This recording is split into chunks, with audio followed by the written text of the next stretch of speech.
semester-semester sebelumnya kami menyingkat mata kuliah akuntansi sosial lingkungan itu dengan singkatan mata kuliah asli akuntansi sosial lingkungan gitu ya. Sebentar ya, ini saya hubungi TU dulu ya.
Ya, oke baiklah teman-teman. Kelasnya sudah bisa saya buka dan eh, teman-teman bisa juga nanti presensi di situ gitu ya. Presensi karena kelasnya online gitu. Jadi bisa dipresensi dari manapun tapi nanti di tengah-tengah akan saya panggilin juga satu-satu gitu ya sampai kelas ini selesai. Oke. Ya. Baiklah teman-teman, selamat siang semuanya. Wah, ini Selamat nggak ada siang, yang Bu. nyaut. Berarti nggak ada orang. Oh ya, oke. Siang, Mas Bu. selamat. Oke. Ya, baiklah. Ya, teman-teman, ini memang karena keadaan atau kondisi beberapa hari yang lalu, tapi sebenarnya kita bersyukur di Surabaya sih kondisinya sudah lumayan cukup kondusif gitu ya. Namun ya untuk segala aspek prevention gitu ya, mencegah segala sesuatu yang tidak diinginkan terjadi, memang selama 1 minggu ini, khususnya minggu pertama perkuliahan teman-teman kita lakukan di Ubaya, kita jalankan secara online, termasuk juga mata kuliah ini gitu ya. Oke, mata kuliah akuntansi sosial lingkungan. Ya, pertama-tama ini memang untuk mata kuliah akuntansi sosial lingkungan saat ini atau semester ini adalah pertama kalinya eh, dijalankan mata kuliah ini sebagai mata kuliah wajib. Jadi ini karena kita ada perubahan kurikulum ya di di prodi akuntansi S1 Ubaya. Jadi mata kuliah akuntansi sosial lingkungan sebelumnya semester lalu pun itu sebenarnya masih menjadi mata kuliah konsentrasi karena kita di akuntansi kemarin ada 3 konsentrasi, konsentrasi akuntansi keuangan, konsentrasi pajak dan konsentrasi akuntansi manajemen gitu ya di era digital. Nah, akuntansi sosial lingkungan itu memiliki 2 mata kuliah gitu ya. Ini yang saya menceritakan dulu di kurikulum sebelumnya, kurikulum lama.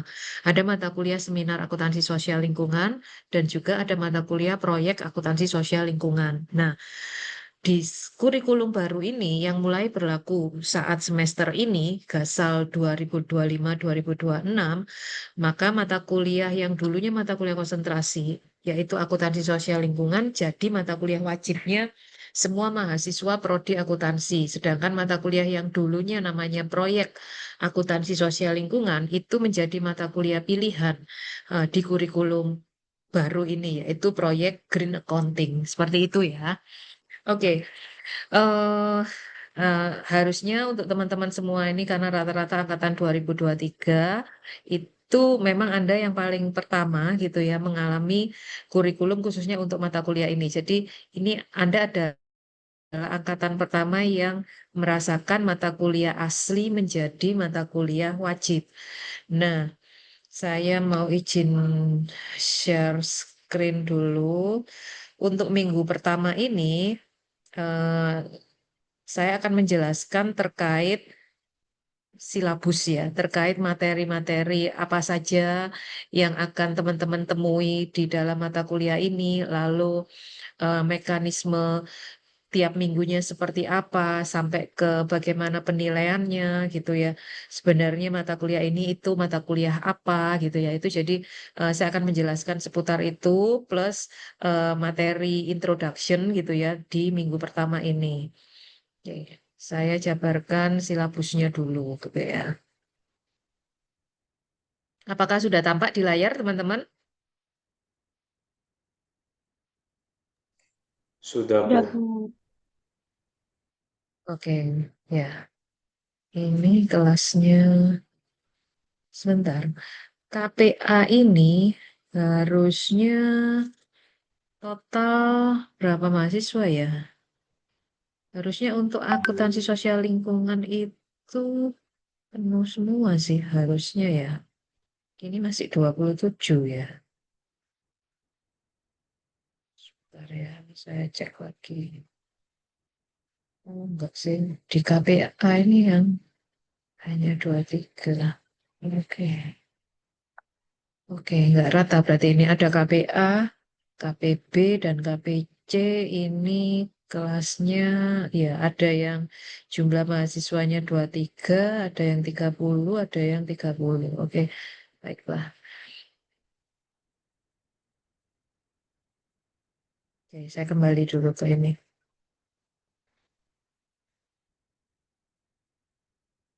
Ya. Jadi, lu bilang salah salah sorry.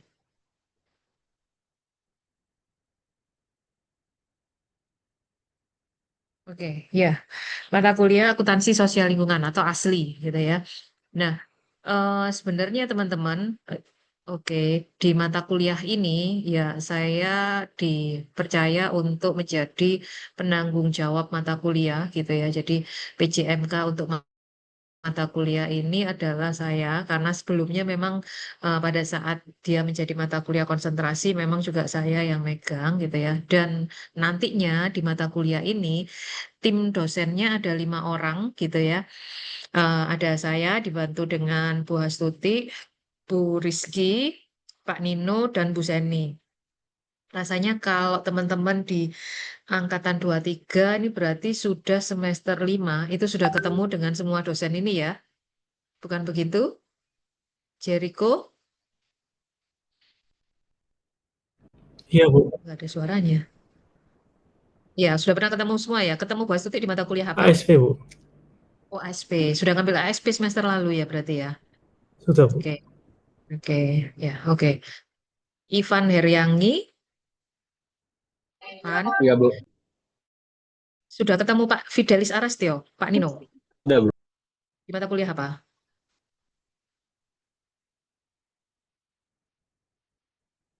Di Di mata kuliah Auman, apa? Bu. Audit Management. Audit manajemen. Oh, ya, ya, ya, ya. Mau angkatan 22. Iya sih. Oke. Baiklah. Ya, oke.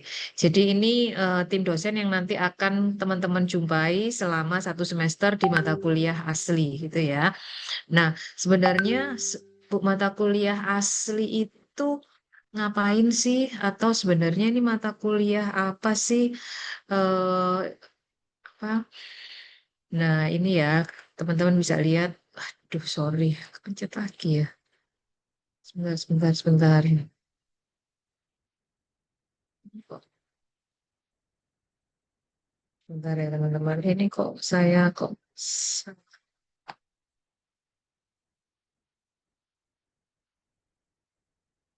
hilang lagi ya, hilang, muncul, hilang, muncul. Oke.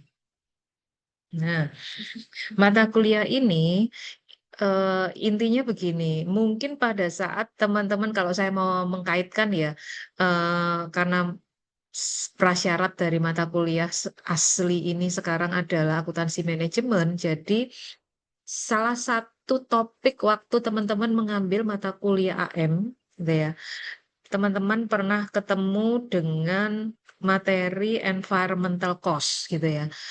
Kenal dengan istilah ekoefisiensi. Nah, lebih dalamnya itu akan teman-teman pelajari di mata kuliah ini. Jadi, intinya mata kuliah akuntansi sosial lingkungan sebenarnya nantinya dalam 1 semester ini teman-teman akan belajar, akan kita bareng-bareng belajar, sama-sama belajar aspek-aspek yang terkait dengan isu sosial maupun isu lingkungan yang kaitannya dengan dunia bisnis. Jadi, yang kaitannya dengan dunia bisnis, terus perannya akuntansi itu ngapain sih? Kalau misalnya gini, kita lihat, oh sekarang ini lagi hype gitu ya, isu terkait isu lingkungan karena global warming gitu ya, perubahan iklim dan lain sebagainya. Terus dampaknya perubahan iklim tadi ke sektor bisnis itu apa ya? Itu dulu, itu yang akan kita pelajari. Lalu setelah dampak dari isu-isu lingkungan atau isu-isu sosial terhadap sektor bisnis dan industri itu apa, lebih dalam lagi karena ini mata kuliah akuntansi, kita akan melihat terus apa nih perannya akuntan, apa sih perannya dari ilmu akuntansi, apa sih peran saya sebagai mahasiswa akuntansi atau nantinya lulusan akuntansi terhadap isu global ataupun isu yang ada di sekitar perusahaan tapi khusus terkait isu sosial dan isu lingkungan. Nah, perannya akuntansi itu apa? Apa sih sebenarnya hubungannya akuntansi dengan isu sosial maupun isu lingkungan dalam konteksnya dunia bisnis? Nah, itu. Jadi kita akan belajar lebih dalam terkait itu. Kalau teman-teman lihat saat ini isu sosial dan lingkungan itu memang lagi apa ya, lagi marak gitu ya, lagi marak dan hampir semua jurusan yang ada di sebuah universitas atau pendidikan tinggi itu ada materi isu sosial dan lingkungan. Nah, kita di akuntansi tidak akan melihat lebih dalam terkait isu sosial lingkungan dari aspek teknis. Misalnya, oh Bu, teman saya di mata kuliah di jurusan teknik gitu ya, di jurusan teknik industri atau yang di jurusan teknik kimia atau yang di jurusan teknik elektro itu juga ada Bu mata kuliah isu sosial dan lingkungan Bu. Nah, terus apa bedanya dengan kita yang juga ada ada mata kuliah isu sosial dan lingkungan? Bedanya teman-teman, karena teman-teman ini akuntansi, kita tidak akan melihat atau membahas teknisnya. Artinya gimana sih cara menurunkan emisi karbon? Nah, itu bagiannya orang teknik. Tapi kita akan menghitung berapa sih biaya dari emisi karbon yang dikeluarkan oleh perusahaan. Nah, itu cost-nya berapa? Nah, itu baru areanya akuntansi. Jadi, itu ya. Mungkin teman-teman akan melihat banyak sekali teman-teman Anda di jurusan lain itu yang juga ada mata kuliah ini. Tetapi bedanya anak akuntansi belajar isu sosial lingkungan dengan anak teknik, anak hukum. Kalau anak hukum belajar isu sosial lingkungan dari aspek hukumnya gitu ya. Atau ada anak teknobiologi dan lain sebagainya belajar isu sosial lingkungan dari aspek-aspek keilmuan mereka. Kita melihatnya dari aspek akuntansi. Nah, itu sebenarnya inti dari mata kuliah ini. Gitu ya. Nah, sehingga kalau teman-teman lihat materinya gitu ya, materinya nanti pada saat satu semester ini kita itu belajar apa saja. Nah, ini kita akan belajar macam-macam. Kita akan belajar terkait SDG gitu ya, karena kita mengkaitkan asli atau akuntansi sosial lingkungan ini dengan nyawanya akuntansi sosial lingkungan itu adalah sustainability, keberlanjutan gitu ya. Terus teman-teman mungkin juga sudah belajar eh, SDG di mata kuliah lain, khususnya kalau yang saya tahu adalah di SPM, nanti teman-teman juga akan ketemu dengan topik SDG. Jadi itu yang akan kita jadi dasar kita untuk bicara terkait akuntansi sosial lingkungan. Lalu nanti juga kita akan belajar good governance gitu ya, ESG. Lalu ini mungkin yang akan sangat berbeda dari mata kuliah yang sama di jurusan lain. Di jurusan teknik, hukum, teknobio, ataupun psikologi, itu tidak fokus membahas materi minggu kelima, minggu keenam, minggu ketujuh, minggu kedelapan, dan seterusnya. Ini ranahnya akuntansi gitu ya. Jadi eh, ranahnya akuntansi pada saat bicara isu sosial lingkungan, khususnya itu ada di minggu kelima saat kita mulai bicara reportingnya gitu ya, pelaporan social responsibility gitu ya, pelaporan aktivitas CSR perusahaan. Jadi ada macam-macam pelaporan, lalu saat ini sudah ada standarnya gitu ya, IFRS S1, S2 itu, lalu nanti dari aspek auditnya atau dari aspek assurance-nya, kita juga akan belajar sustainability assurance. Lalu untuk lebih dalam dan mengenal apa sih sebenarnya di dalam dunia praktek atau di dunia bisnis itu yang disebut isu atau masalah sosial itu apa sih sebenarnya, masalah lingkungan itu sebenarnya apa sih. Nah, ini kita akan belajar di materi yang apa terkait topik gitu ya, terkait topik-topik isu sosial dan isu lingkungan ada di minggu 10 sampai minggu 13 gitu ya. Jadi eh, kita bicara terkait hak asasi manusia, kita bicara terkait isu buruh gitu ya, modern slavery, tapi melihatnya semua dari aspek accountingnya gitu ya, dari aspek apa pelaporannya dan aspek akuntansinya. Kita melihat bagaimana penerapan circular economy, apa itu renewable energy atau energi terbarukan, apa itu atau bagaimana cara menghitung apa social return on investment. Jadi kalau dulu di AM teman-teman belajar ROI, nah di sini kita belajar sosial ROI, jadi SROI gitu ya. Jadi return on investment tapi dari aspek sosialnya. Nah, nanti teman-teman akan melihat atau kita bareng-bareng akan belajar itu.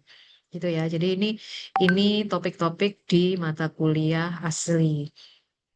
Lalu untuk referensinya itu kita akan banyak sekali gitu ya karena ini mata kuliah yang selalu update akan terus update sehingga memang kebanyakan sumber referensinya itu nanti adalah dari jurnal gitu ya dari jurnal-jurnal artikel atau case dari case gitu ya dari studi kasus atau juga karena kalau kita sudah menjalankan mata kuliah ini beberapa tahun gitu ya, biasanya kita mengambil sebuah film gitu ya, lalu nanti kita bahas gitu ya. Kebanyakan sih film-film dokumenter gitu ya, karena ini yang true story, yang keadaan atau kejadian sesungguhnya.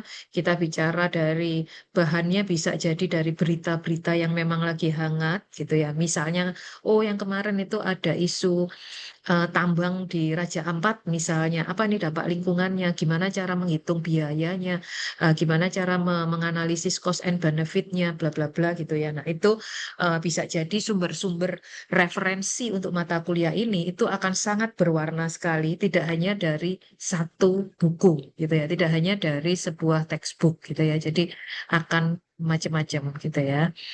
Nah, lalu komponen penilaian itu kita ada, karena ini sudah mata kuliah semester 5, eh, kita akan lebih mendorong teman-teman di kelas itu untuk melakukan diskusi gitu ya. Jadi ada diskusi nanti modelnya, ada debat gitu ya, presentasi, kebanyakan diskusi gitu ya, presentasi, diskusi, dan debat kelas gitu ya. Artinya partisipasi aktif dari teman-teman di kelas gitu ya. Lalu seperti biasa juga ada penilaian UTS dan ada penilaian UAS-nya. Seperti itu, gitu ya. Oke, silakan sampai sejauh ini ada pertanyaan teman-teman?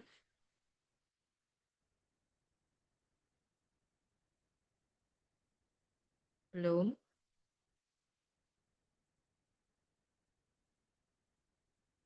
Oke. Ya, di sini saya melihat ada 27, berarti 26 ya. 26 mahasiswa ya. Banyak ya. Kok apa nggak sama dengan datanya saya. Teman-teman yang ada di sini, apakah ada yang belum terdaftar di MyUbaya kah? Bisa raise hand? Semuanya terdaftar ya di KPA ini ya? Berarti saya yang keliru ya, karena di Belum data saya kok terdaftar, Bu. dua, Soalnya baru ajukan ke TU untuk penambahan kelas tapi belum dibalas. belum di-approve ya. Siapa ini? Anastasia. Iya, Bu. Oke, Saya selain juga, Bu. Anastasia siapa lagi? William Adley. Terus siapa Saya juga. lagi? Siapa? William Adley. Iya, Bu. Oke, bisa ditulis di chat ya. NRP dan ini ya. Mahasiswa yang belum terdaftar di KPA. NRP dan nama ya, bisa ditulis ya, karena ini nanti terkait apa pembentukan kelompok. Oke, ditulis ya ini nanti ya, siapa William Adli dan siapa saja tadi.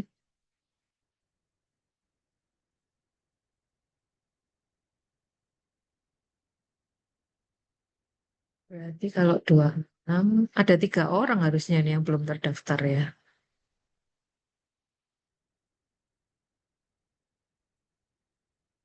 Oke, Anastasia. Ya. Oke. Tadi ada siapa lagi? Ada 3 orang ya berarti ya. Oke, teman-teman saya lanjut. Sejauh ini nggak ada pertanyaan ya, clear ya untuk ini ya, untuk apa? Untuk jabaran singkatnya ini. Jadi akan lebih banyak kita nanti berdiskusi dan kita akan menggunakan fully ULS gitu ya untuk media setiap minggunya teman-teman naruh apa tugas mingguannya gitu ya. Tugas mingguan itu biasanya kita memintanya nggak paper sih, tapi PPT saja gitu ya, meminta PPT dan ini tugas kelompok gitu ya. Kita akan gunakan tugas kelompok tiap minggu gitu ya. Gitu. Ada kelompok yang mendeliver materi di minggu tersebut, lalu nanti ada kelompok lain yang menjadi penanggap, penyanggah ataupun komentator gitu ya. Itu nanti akan ada. Saya juga ngepost semuanya nanti di ULS gitu ya. Jadi lebih banyak kita akan berkelompok. Oke, untuk itu maka karena yang ada di saya itu data mahasiswa itu ada 23 orang. Jadi kalau ini ditambah satu, dua, Anastasia Elektra, William Adli, oh ya ini Carissa Dewi. Oke, berarti tambah 3 ya, berarti ada 26 jadinya. Baiklah,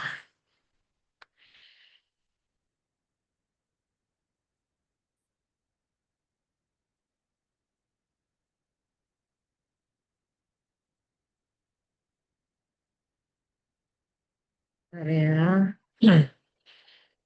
Saya nanti bagikan ini kelompok.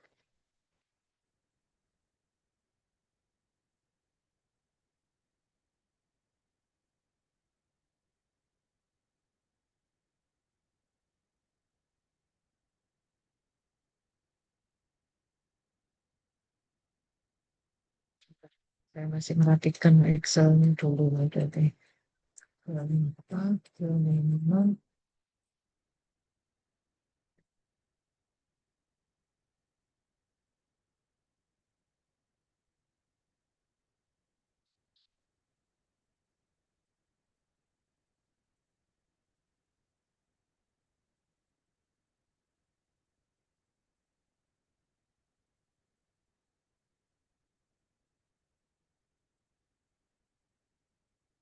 dari teman-teman.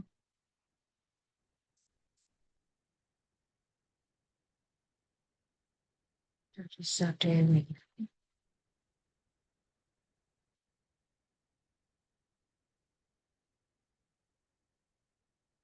Nah, ini sudah tampak di layar ya. Ini adalah nama-nama peserta dari kelas ini, gitu ya, dari kelas A. Jadi nanti tolong, eh, oh, oke, ini belum ya, udah ya.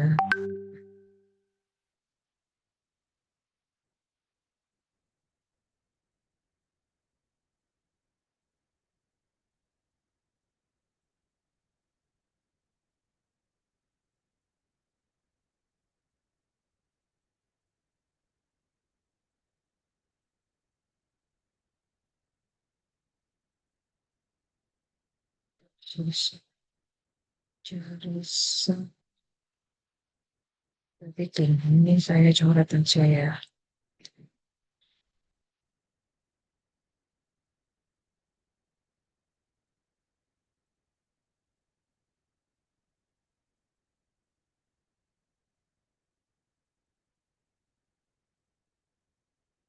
Oke, gini ya teman-teman.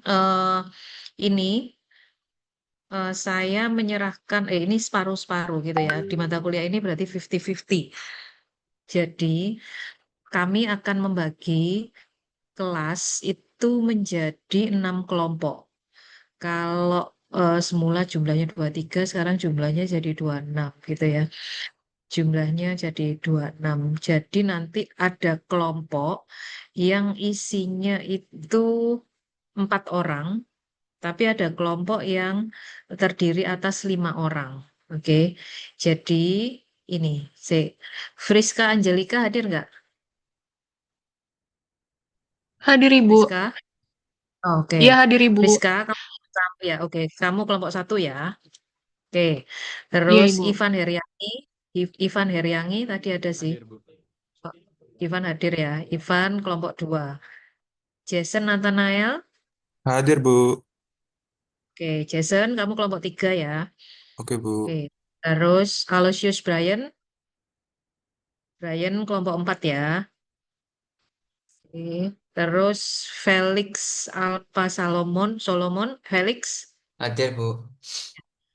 kelompok 5. Ya, Bu. Terus Christophorus kelompok 6. Nah, silakan saya beri waktu nanti ya teman-teman ini untuk mengisi apa kelompok ini siapa saja. Terus ini yang tadi barusan masuk supaya nanti dapat tempat juga. Jadi Anastasia, William Edley, sama Carissa Dewi, eh, Anastasia, Tasya, Ya, Bu. mana dia? Ya, kamu kelompok 4 ya. Ya, Bu. Terus Will, Ya, Bu. Will kamu kelompok 5 ya. Oke, Bu. Karissa Dewi, Iya Bu. kelompok 6. Nah, silakan yang tadi sudah tertulis ini, yang sudah terbagi ini, mencari teman ataupun teman-temannya yang lain untuk bergabung dengan kelompok 1 atau kelompok 2 atau kelompok 3 atau kelompok 4 atau kelompok 6 sejumlah rata-rata 4 orang gitu ya. Jadi satu kelompok 4 orang. Nanti akan ada 2 kelompok yang isinya 5 orang gitu ya. Tuh. Jadi eh, kelompok yang isinya 5 orang adalah kelompok 5 dan kelompok 6. Kelompok 1 sampai kelompok 4 terdiri atas 4 orang. Gitu ya. Oke? Paham ya teman-teman ya? Misi, Bu. Halo? Nama saya nggak Iya. ada ya, Bu. Tuh. Kamu masuk di My Ubaya nggak? Masuk, Bu. Wah, kok ini saya dapatnya dari My Ubaya gini ya? My Ubaya barusan ya? Atau Em, kamu kasus saya khusus dari juga? minggu lalu. Oh, kasus khusus. Jasmine. Oh iya, berarti yang kasus-kasus khusus ini enggak ini ya. Hmm, oke, gitu ya. Kelompok dari bawah saya nambahnya kelompok 6, kelompok 5, kelompok 4, berarti Jasmine kelompok 3 ya.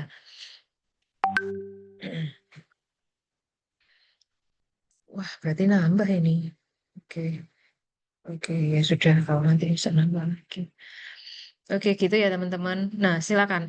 Dari seisi kelas ini saya minta satu orang aja itu yang menjadi koordinator kelas supaya ini nanti saya bisa nge-share apa daftar ini ke koordinator kelas tadi. Silakan teman-teman. Anda mempercayakan siapa?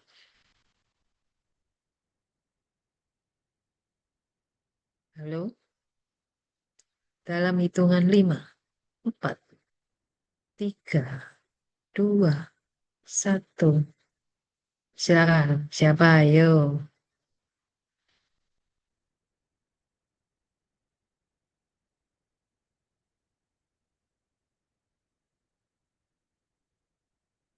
Ayo, siapa yang atau teman-temannya siapa yang mau bukan memberanikan diri ya, merelakan dirinya untuk membantu menjadi jembatan sih. Koordinator kelas itu jembatan sih, jembatan antara tim dosen dengan teman-teman di kelas. Seperti itu. Silakan.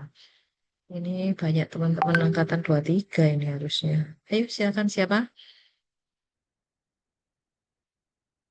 Duh.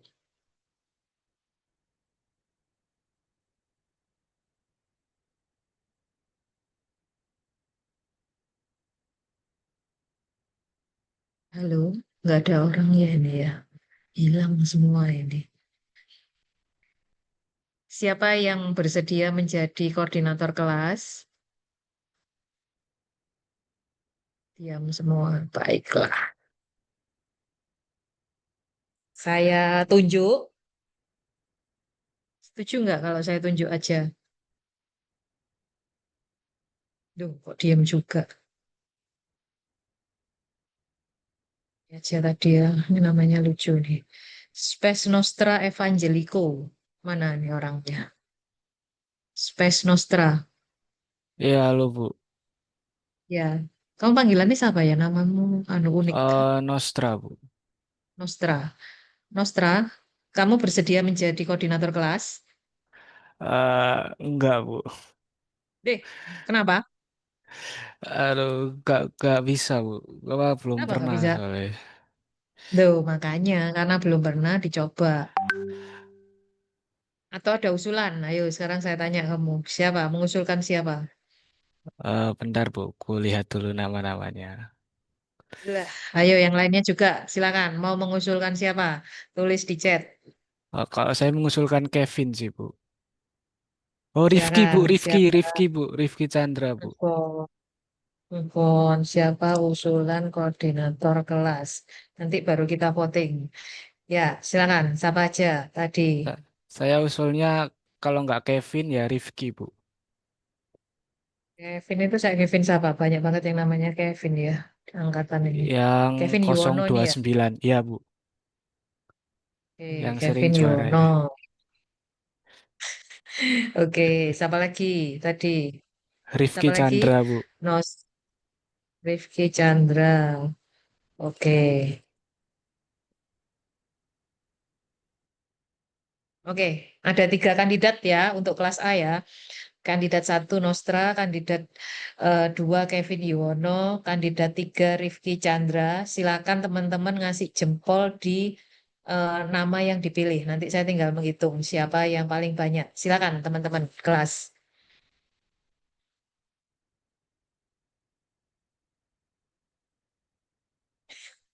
Ini, ini kok ya, yang lainnya gimana ini? Oke, silakan ya. Ini ada 27 orang di kelas ini.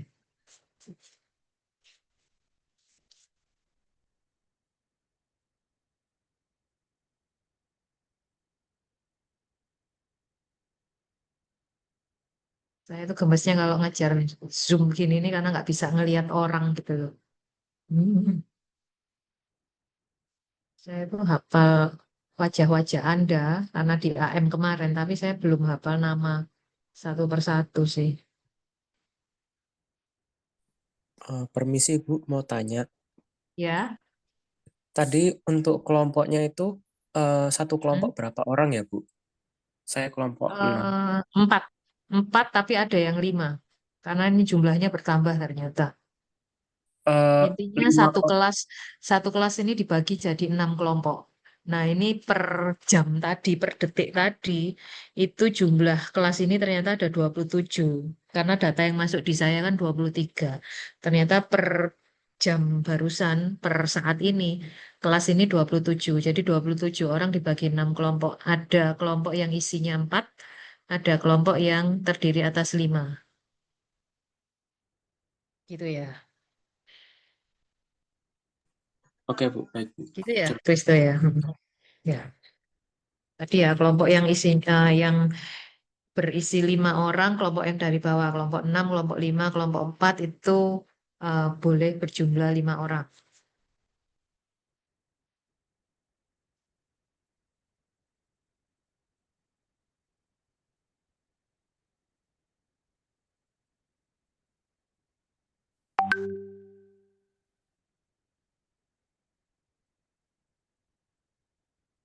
Ya, silakan. Ini belum semua kelas ini memilih.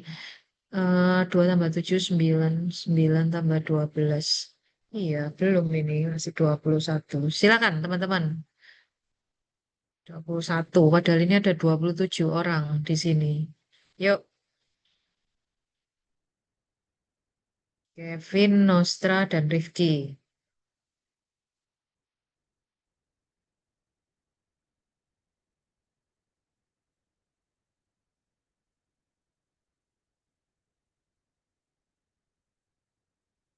Ya, tadi ya.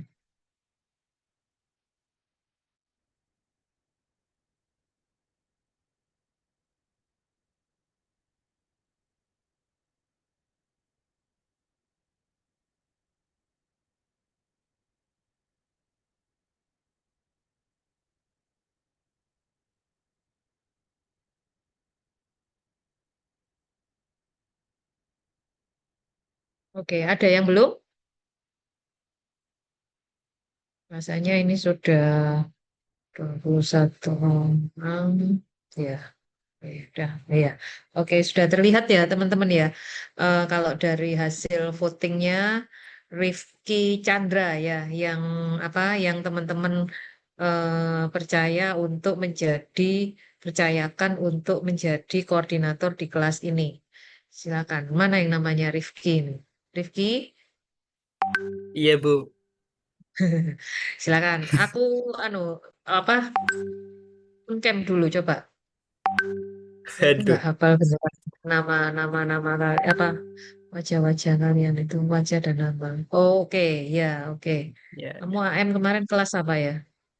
C, Bu. KM semester. Nah, ya, yang itu ya belakang ya jagung ya, Iya, jago. pabrik jagung. Ya, oke, ya saya ingat wajahnya, tapi memang nggak hafal namanya. Oke, baiklah.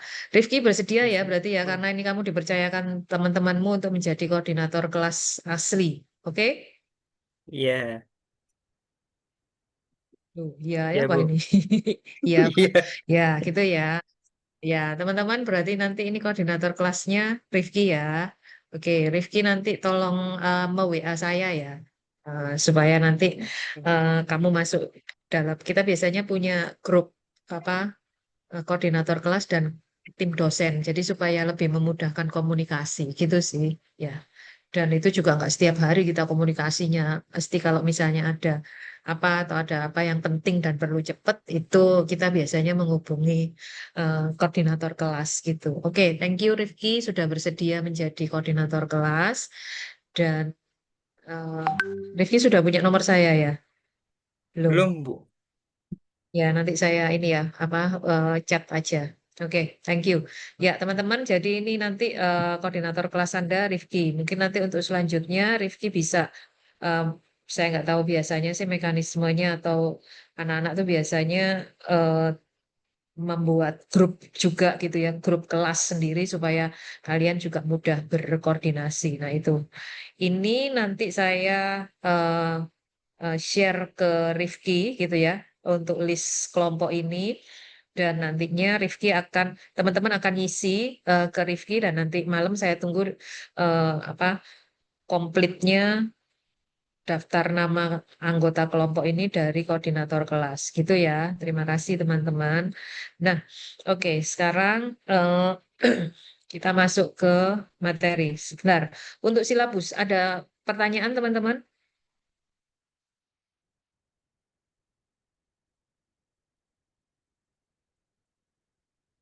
Tidak ada.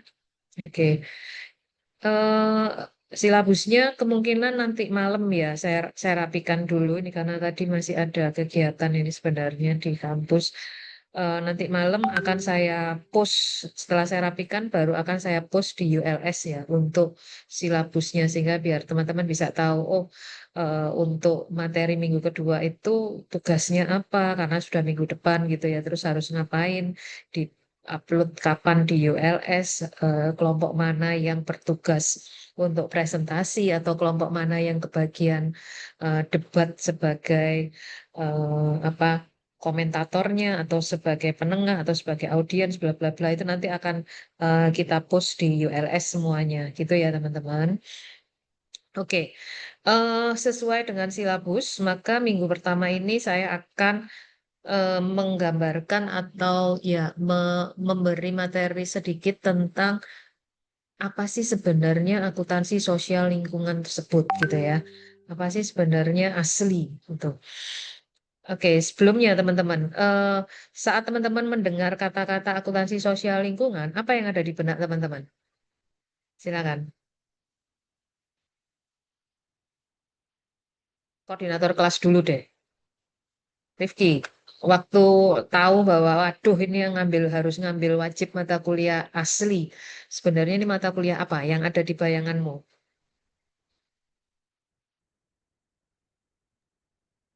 Yang yang berhubungan sama environmental, Bu. Yang kayak AM itu.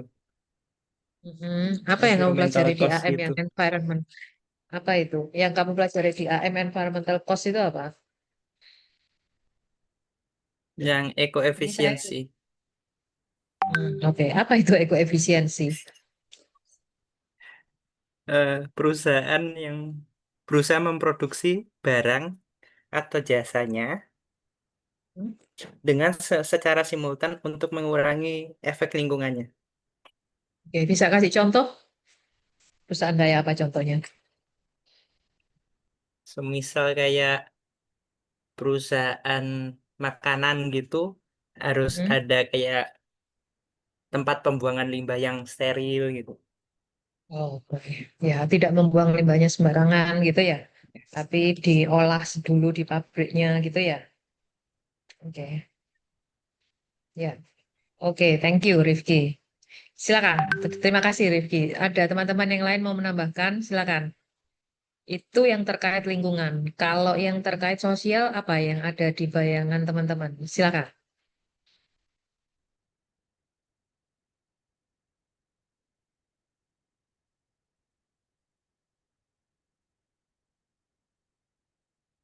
Anastasia, Tasya, Anastasia. Apa Tas yang ada di bayanganmu pada saat apa membayangkan ada mata kuliah akuntansi sosial lingkungan? Halo, Loh, Tasya nggak ada di sini ya? Anastasia, Ya, Bu. ya, silakan, Bang. Menurutmu apa ini? Saya ini gali dulu ya yang ada di benak teman-teman terkait akuntansi sosial lingkungan itu sebenarnya apa? Kalau dari aspek isu sosialnya apa? Kalau tadi isu lingkungannya dijelaskan oleh Rifki, oh kayak di AM Bu belajar ekoefisiensi, belajar perusahaan itu kalau punya limbah maka nggak buang sembarangan tapi dikelola dulu gitu. Oke, sehingga ada cost-nya waktu kita bicara AM kemarin ada environmental cost itu ada preventionnya gitu ya, ada detectionnya, ada juga internal failure environmental cost, ada external failure apa environmental cost. Silakan Anastasia. Kalau dari isu sosialnya apa ya yang ada di yang terpikirkan olehmu atau yang ada di benak mahasiswa ini apa sih? Mungkin kayak yang membahas tentang dampak ke sosialnya kayak ke masyarakat sekitarnya atau ke karyawannya mungkin, Bu. Mm-mm. Apanya itu misalnya? Dampak dampak ke masyarakat itu dampak apanya misalnya?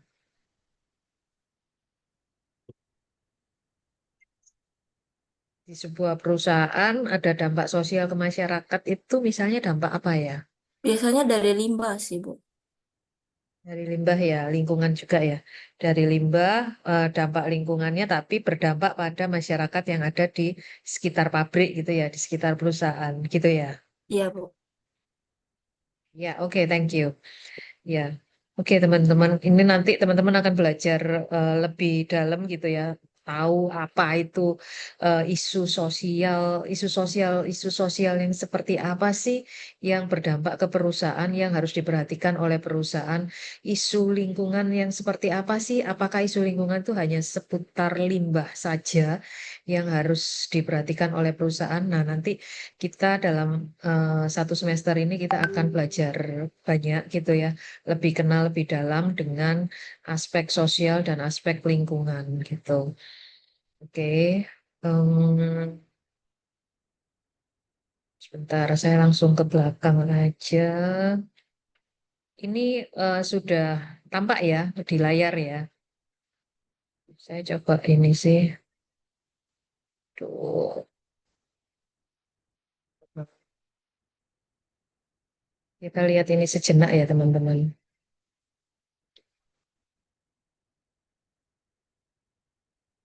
Tuh, sorry.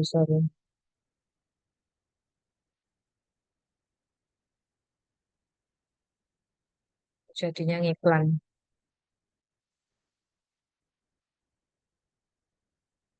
Kita lihat bareng-bareng ya.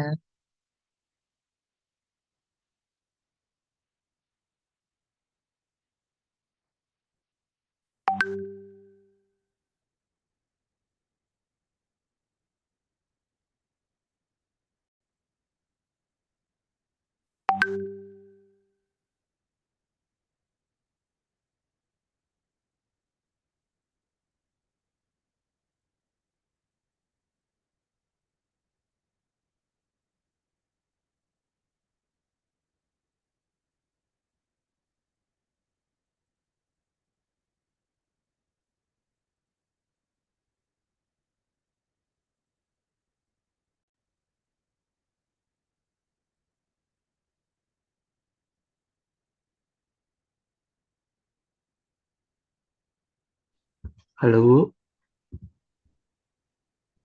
Budin.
Sorry, itu tadi terlihat jelas nggak ya teman-teman?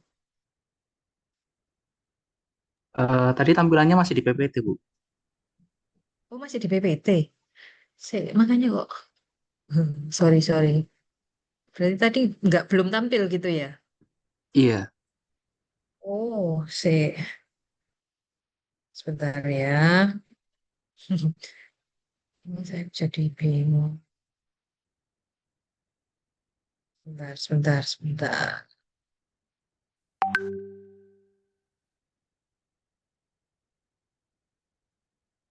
Saya ini buka Teams, buka ini banyak banget. Sebentar saya tutup dulu satu-satu.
Ini sudah tampil belum ya teman-teman ya?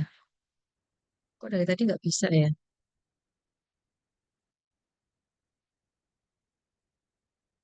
Sorry, apakah sudah tampil di layar teman-teman? Udah, Bu. Oke. Kok dari tadi saya klik. Oke.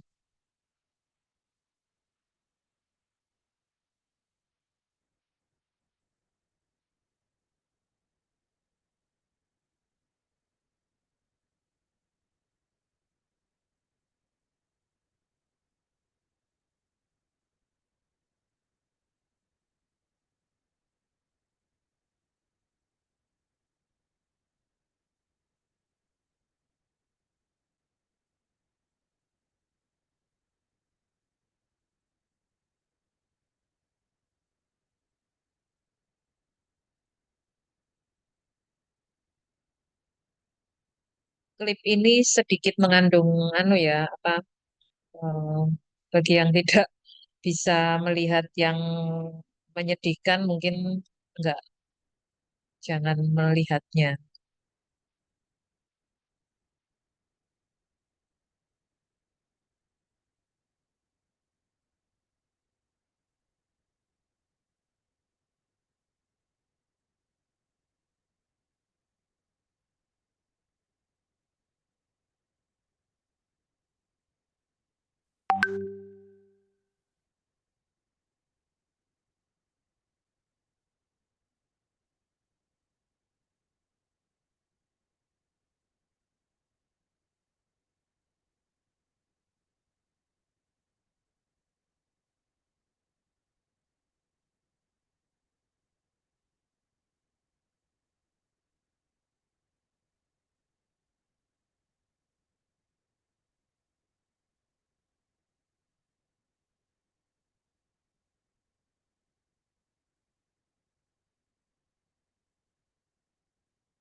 Ya, oke.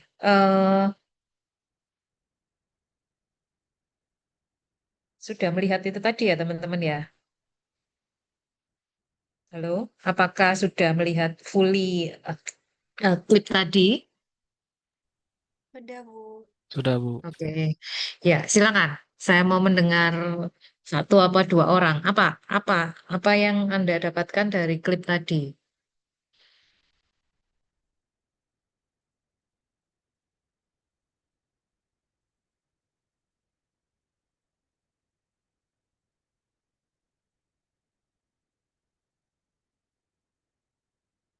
Kevin?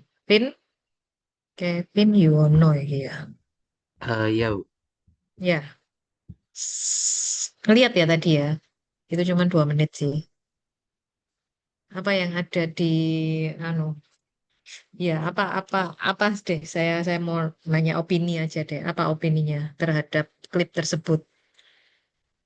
Kalau dari yang saya nangkep, hal Mhm. sepele yang mungkin terlintas di pikiran orang-orang banyak itu bisa berdampak sangat serius bagi lingkungan, terutama kalau misalnya kita menyangkut tumbuhan dan hewan di luaran sana, bisa sangat terdampak dengan pola kegiatan kita di keseharian kita. Ya misalnya yaitu sedotan itu. Mhm. Oke. Dari sebuah sedotan ya, yang mungkin hanya sepele gitu ya, buat kita halah sedotan aja kok gitu ya. Tapi dampaknya tadi ya kita lihat apa saat sedotan yang tidak ada nilainya, mungkin ya nilai duitnya halah sepele pirosis gitu ya, kalau 1 unit sedotan gitu. Tapi kita ngelihat dampaknya salah satunya ke sesama makhluk hidup gitu ya. Oke, ya, thank you Kevin. Ada lagi yang mau berkomentar?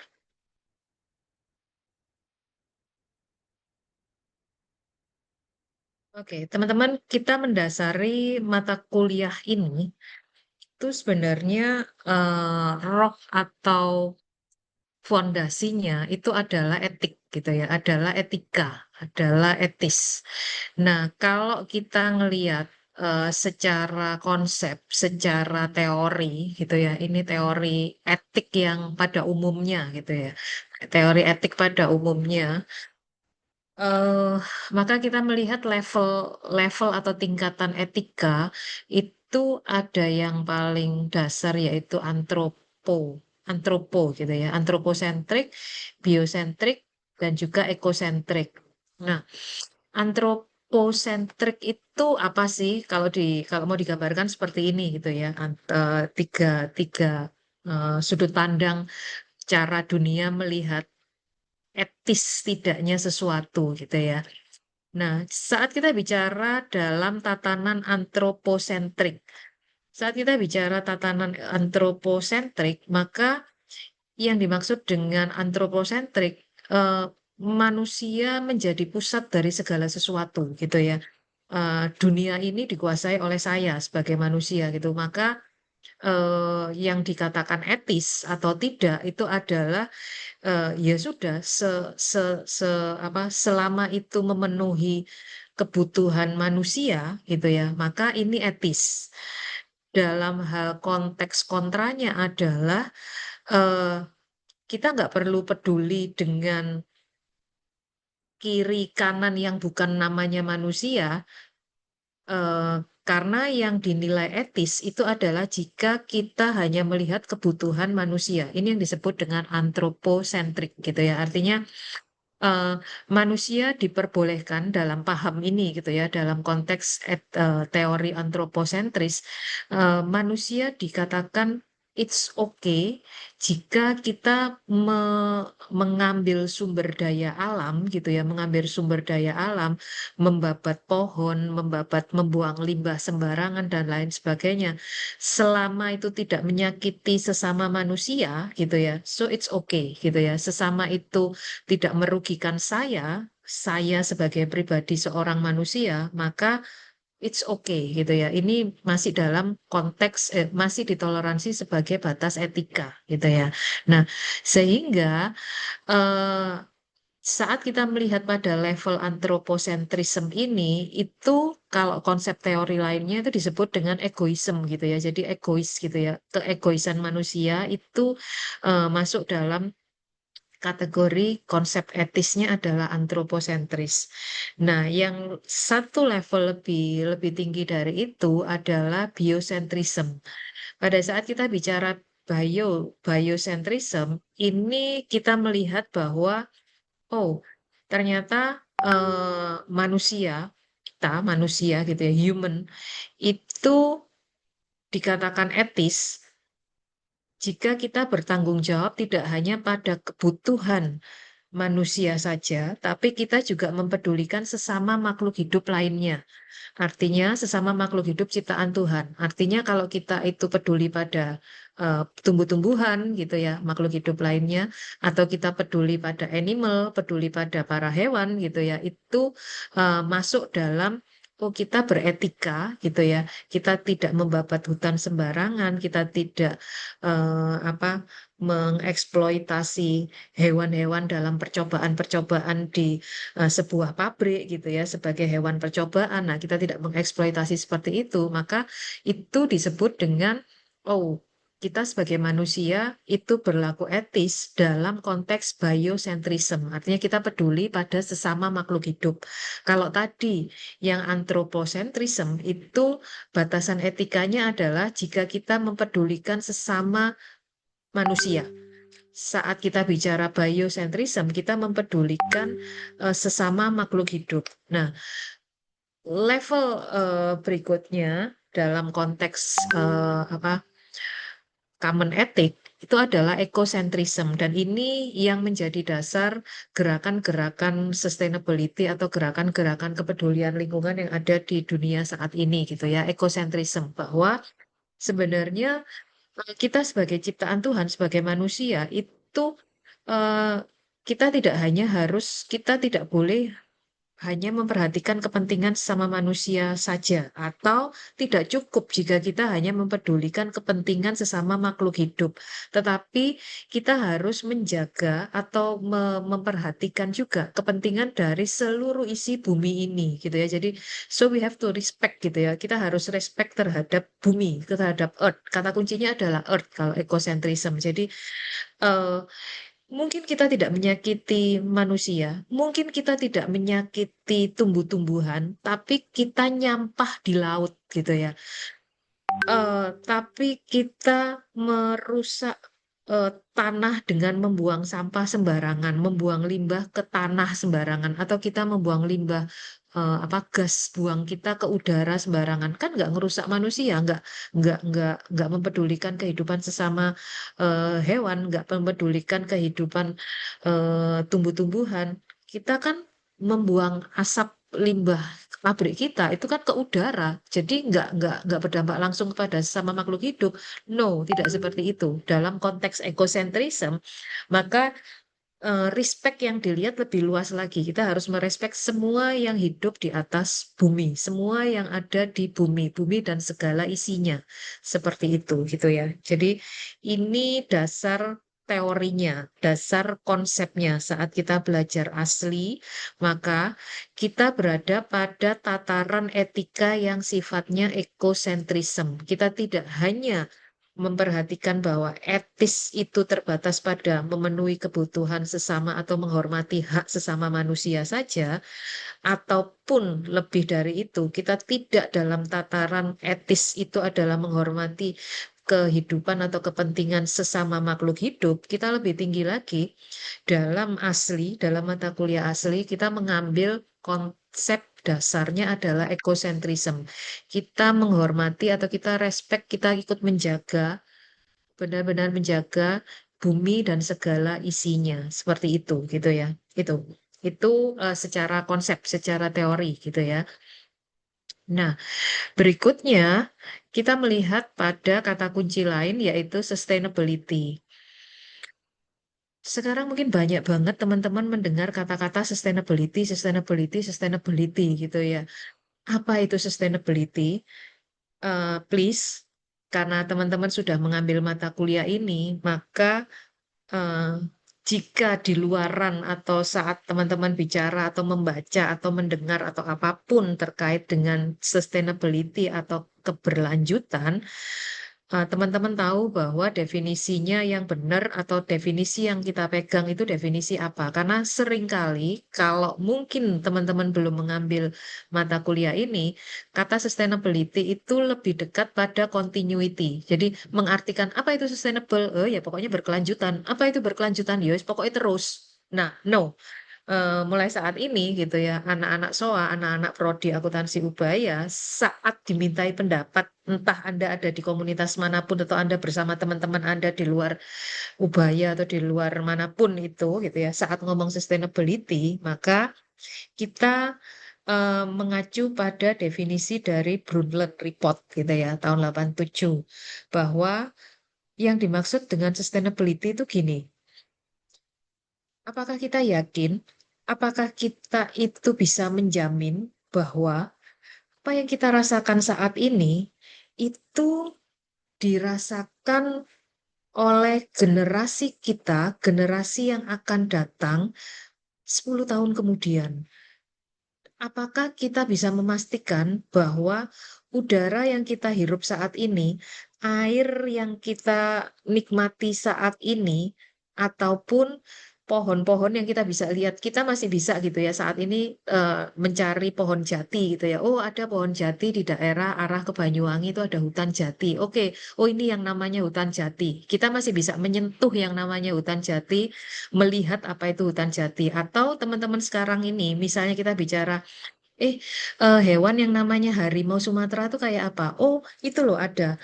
Teman-teman bisa melihatnya di kebun binatang atau di hutan di Sumatera kita bisa menangkapnya itu dalam taman nasional yang berkeliaran secara bebas. Teman-teman masih bisa melihat saat ini itu ada pohon yang namanya pohon jati, ada hewan yang namanya hewan harimau, ada hewan yang namanya orangutan, ada hewan yang namanya bla bla bla. Air kita masih bisa dapat dengan relatif cukup mudah. Nah, apakah kita yakin bahwa 20 tahun lagi, 50 tahun lagi, 100 tahun lagi, 500 tahun lagi, anak cucu kita nanti itu bisa menikmati apa yang kita nikmati saat ini. Itu yang disebut dengan sustainability, gitu ya. Jadi sustainability kalau ikut definisinya Brundtland ini seperti yang dikatakan gitu ya. Apakah kita mampu meyakinkan bahwa needs kebutuhan yang kita nikmati atau yang ada saat ini itu kita tidak mengambil jatahnya generasi yang akan datang? Atau dengan kata lain, bahasa simpel saya tadi, apakah kita bisa menjamin apa yang kita rasakan, kita dapatkan, kita nikmati hari ini, saat ini, kita yakin 500 tahun lagi anak cucu kita bisa melihat yang disebut dengan harimau Sumatera. Apakah 500 tahun lagi, 1000 tahun lagi, anak cucu kita bisa melihat, oh ini toh yang namanya pohon jati. Tidak hanya melihat bahwa itu sudah menjadi kerangka-kerangka atau cuman bisa ngelihatnya di foto, atau kita cuman bisa 500 tahun lagi cuman bisa ngelihat, oh dulu tuh ada ya hewan yang namanya orangutan, oh kayak gini ya yang namanya apa anoa, oh seperti ini yang namanya cendrawasih. Mereka hanya bisa melihat dari buku, dari film gitu ya, tapi nggak bisa melihat secara asli karena semuanya sudah punah. Nah, itu yang disebut dengan sustainability gitu ya. Kita mengacu pada konteks tersebut, Brundtland gitu ya. Ini yang saya sampaikan hari ini yang menjadi dasar-dasar konsep atau teori kita yang akan kita pakai dalam diskusi kita selama 1 semester ini. Jadi, waktu kita bicara sustainability, waktu kita bicara etika, kita mengacunya pada konsep-konsep tadi. Teman-teman, sampai sejauh ini ada pertanyaan?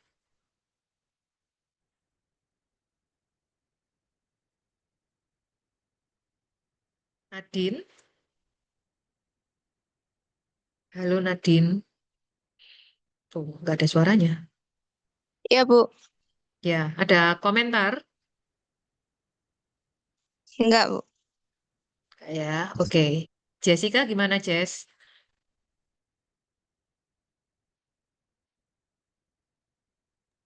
Aman, Bu, dari saya. Aman ya. Oke, saya lanjut ya. Oke. Nah, terus Bu, kesannya kok dari tadi ngomongin etik gitu ya, ngomongin sustainability. Kita ini kan anak akuntansi. Apa Bu kaitannya akuntansi dengan semua itu gitu ya?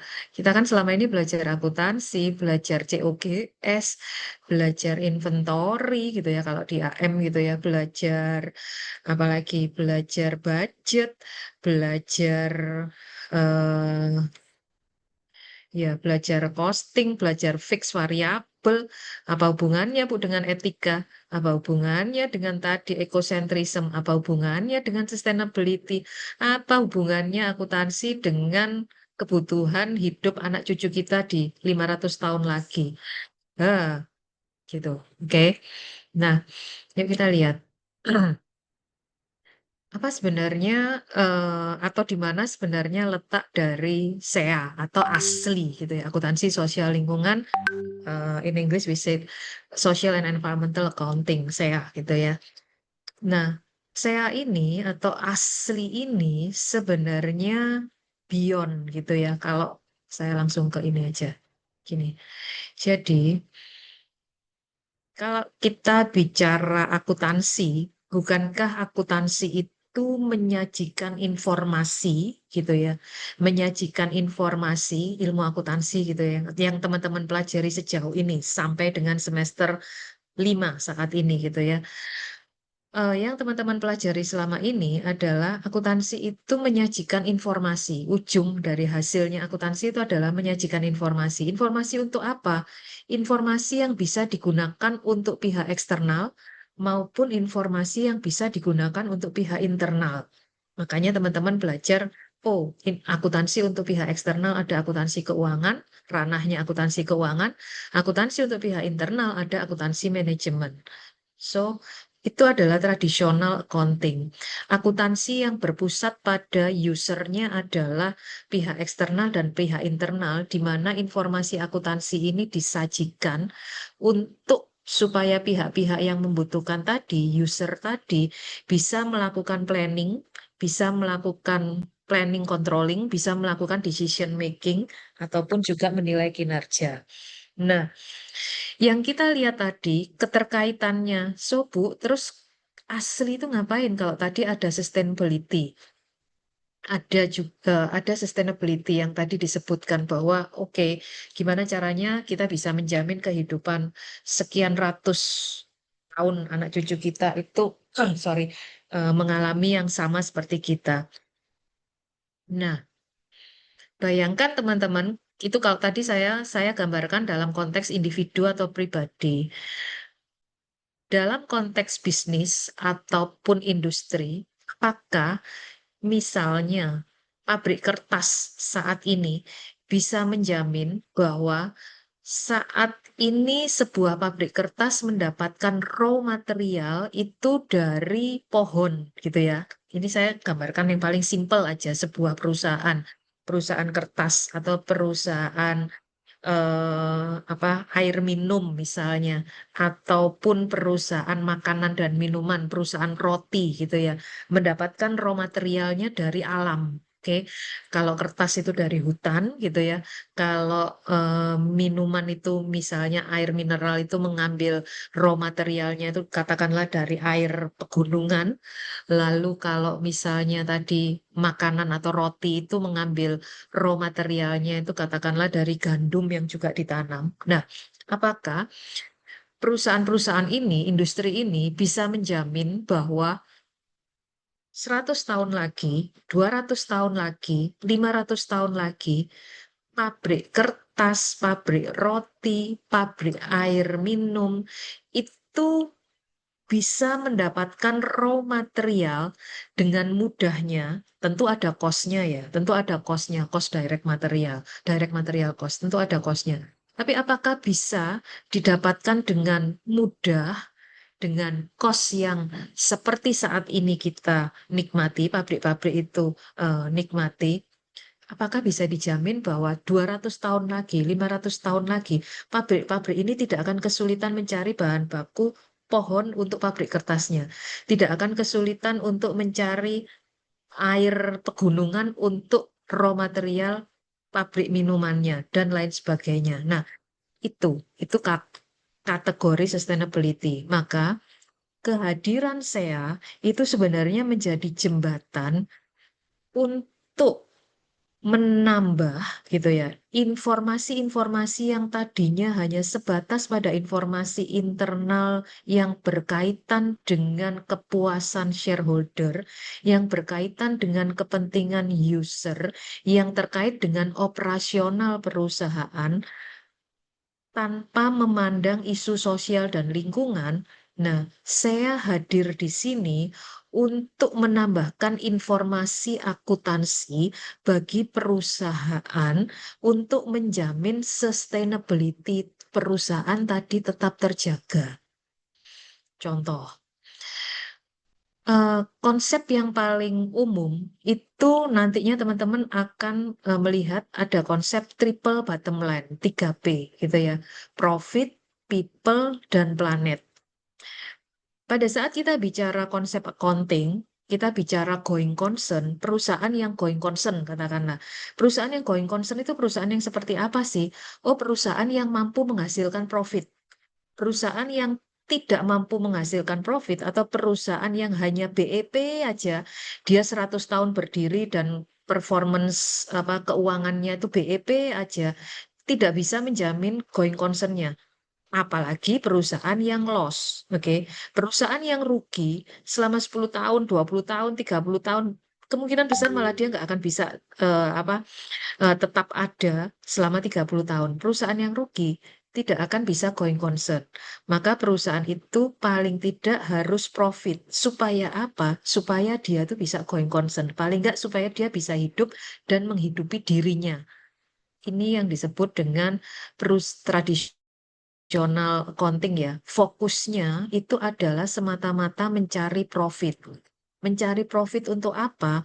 Untuk supaya perusahaan ini going concern. Itu ada di konsep dasar accounting. Loh Bu, apa salah perusahaan mencari profit? Tidak salah sama sekali. Malah kalau saya katakan perusahaan harus profit, harus gitu ya. Perusahaan saat didirikan sampai seterusnya, maka dia harus mengejar profit. Untuk apa? Untuk menjamin going concern-nya tadi, untuk menjamin bahwa dia tetap akan ada selamanya. Oke.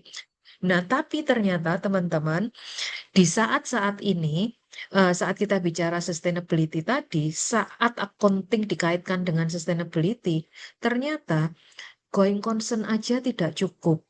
Perusahaan nggak cukup kalau dia hanya mengejar profit saja. Oke, karena Anda bisa melihat banyak sekali kasus perusahaan-perusahaan yang secara bottom line itu profitnya tinggi, asetnya besar, tapi tiba-tiba diamuk massa atau kena denda pemerintah atau dicabut izinnya oleh pemerintah karena mungkin desakan demo dari masyarakat, karena dia sudah membuang limbah sembarangan, karena dia mungkin membayar upah buruhnya itu di bawah rata-rata karena dia tidak adil dengan buruh yang ada di pabriknya. Lalu muncullah demo atau muncul sanksi dari pemerintah, akhirnya dicabutlah izinnya dan akhirnya perusahaan ini tutup, tidak beroperasi lagi. Bukan karena dia tidak profit, tapi karena dia tidak peduli pada isu sosial maupun isu lingkungan. Nah, untuk hal seperti itu, maka saya hadir mengubah atau membawa perusahaan yang semula orientasinya itu mengejar profit menjadi orientasinya adalah triple bottom line, menyeimbangkan kepentingannya mengejar profit dengan kepentingannya untuk memperhatikan isu sosial dan isu lingkungan. Nah, itu saya hadir di situ. Jadi, saya hadir atau asli hadir, akuntansi sosial lingkungan hadir untuk membawa atau menjamin perusahaan supaya bisa sustain. Gimana caranya bisa sustain? Bahwa perusahaan ini tidak hanya semata-mata memikirkan profit, mengejar profit saja, tapi harus balance dalam upaya perusahaan mengejar profit, harus balance dengan upaya perusahaan mempedulikan isu sosial. Isu sosial tidak hanya isu sosial yang ada di dalam perusahaan ya, tapi isu sosial yang ada di sekitar perusahaan juga, maupun isu planet, isu lingkungan. Isu-isu lingkungan yang di mana perusahaan itu memberi dampak pada lingkungan sekitarnya. Seperti itu. Jadi, saya hadir, simpelnya adalah membawa perusahaan untuk yang semula itu berpikir atau berorientasi pada profit, menjadi berorientasi atau balance orientasinya antara profit, people, dan planet. Orientasinya balance antara profit, people itu isu sosial, planet itu isu lingkungan. Sampai sejauh ini teman-teman, ada komentar atau pertanyaan?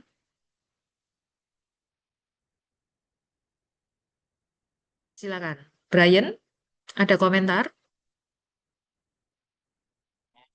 Aman ya, oke. Felix, Felix Alpa, Iya, Bu. ada komentar atau pertanyaan, Fel? Masih aman, Bu. Oke, masih aman terkendali ya. Oke, semuanya aman. Oke, baiklah. Oke, ya.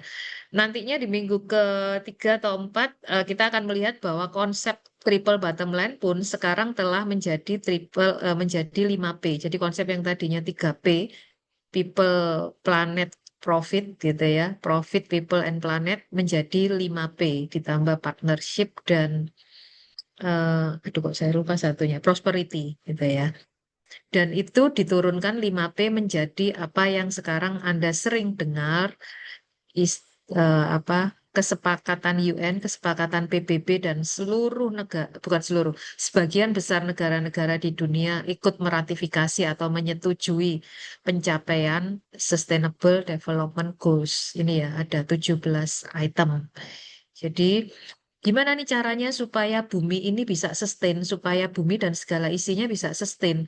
Jadi nggak cuma manusia aja yang hidup selamanya, tapi tumbuh-tumbuhannya juga, tapi animalnya atau hewannya juga, tetapi kekayaan bumi yang ada di dalamnya juga, air tetap melimpah gitu ya, udara tetap bersih gitu ya, sinar matahari tetap ada, air laut tetap ada, air sungai tetap ada dari sekarang sampai 1.000 tahun lagi, 2.000 tahun lagi, 3.000 tahun lagi. Gimana caranya?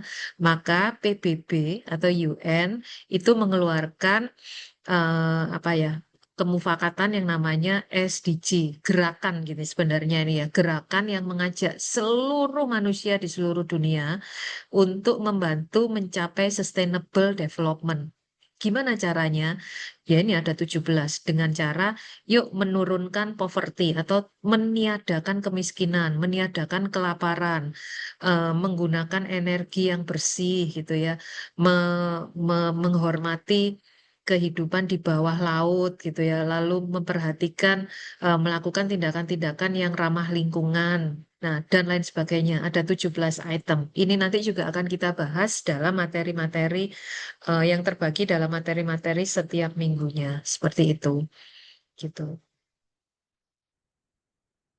Oke. eh gitu sih teman-teman. Ini apa?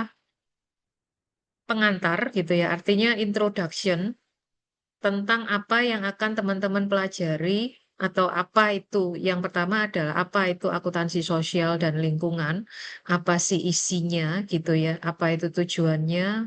Maka eh, ya saya mendeliver di minggu pertama ini konsep dasar yang akan kita jadikan fondasi untuk pembelajaran dalam 1 semester ini. Seperti itu. Nah, kalau tadi teman-teman sudah melihat apa tadi ya klip tadi di mana pada akhirnya kita melihat oh yang tadi dicabut dari turtle dari kura-kura itu tadi adalah sebuah apa sebuah sedotan plastik gitu ya sebuah sedotan plastik yang ternyata kok bisa ya kita tuh minumnya di darat gitu ya kita minum mungkin bisa jadi itu adalah sedotan teman-teman waktu beli teh botol waktu beli minuman apa gitu ya terus ya sudah dibuang aja ke sampah gitu ya lalu teman-teman tahu kalau itu kalau dijabarkan ya kalau kita analisis apa klip tadi saat kita menjabarkan kemanakah larinya sampah plastik gitu ya tahukah teman-teman bahwa kalau di Indonesia saja saat pemulung itu mengumpulkan sampah plastik, memilah dan memulung dan memilah sampah plastik, sebenarnya kita melihat bahwa pemulung atau ya pemulung dan pengepul itu bisa mendapatkan pemasukan dari sampah-sampah plastik yang telah dipilahnya, gitu ya.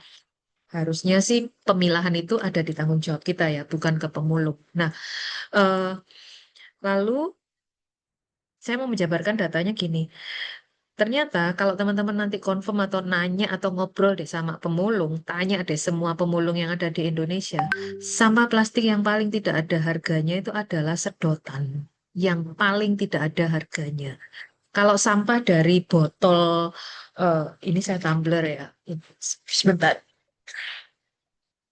Sampah-sampah dari air minuman dalam kemasan gini, atau kalau teman-teman beli beli minuman dalam kemasan botol plastik itu masih ada nilainya dan itu bisa dipul oleh para pemulung atau pengepul dan nanti ditukarkan ke tempat-tempat penukaran itu mereka bisa dapat pemasukan gitu ya artinya mereka dapat income dari situ tapi untuk sampah plastik sedotan straw itu sama sekali tidak ada nilainya sudahlah capek untuk memilah apa cost-nya lebih tinggi daripada benefitnya atau cost lebih tinggi daripada benefit yang nol untuk sampah sedotan ya sedotan plastik untuk memilah-milah sedotan lalu menggunting sedotan itu sampai nggak jadi bundar artinya terbuka karena penjual atau pembeli itu maunya itu kalau wujud dari sedotan itu maunya yang kebuka, nggak mau kalau sedotan itu masih bundar-bundar. Nah,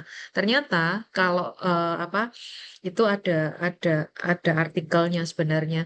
Kalau sedotan itu dibuka, itu costly buat pemulung itu bikin capek. Alah buka sedotan lalu nanti pas dijual ternyata 1 kilonya tuh nggak sampai Rp1 gitu ya, nggak sampai Rp1. Makanya seringkali malah dari pemilahan sampah atau pemulung-pemulung tersebut untuk sampah-sampah sedotan tadi itu malah dibuang aja, wis nggak diolah lagi atau nggak dipilah dan nggak ditukarkan duit ke para pengepul. Jadi itu ya udah itu menjadi benar-benar nyampah, benar-benar sampah yang nggak ada nilainya. Dan akibatnya tadi sampah-sampah sedotan itu ujungnya itu datanya ada ya bahwa Indonesia ini 3 tahun lalu tahun 22 itu nomor 2 tertinggi untuk sampah plastik yang dibuang ke laut. Oke. Nah, ternyata ujung akhir dari sampah plastik sedotan tadi itu kebanyakan larinya adalah ke laut.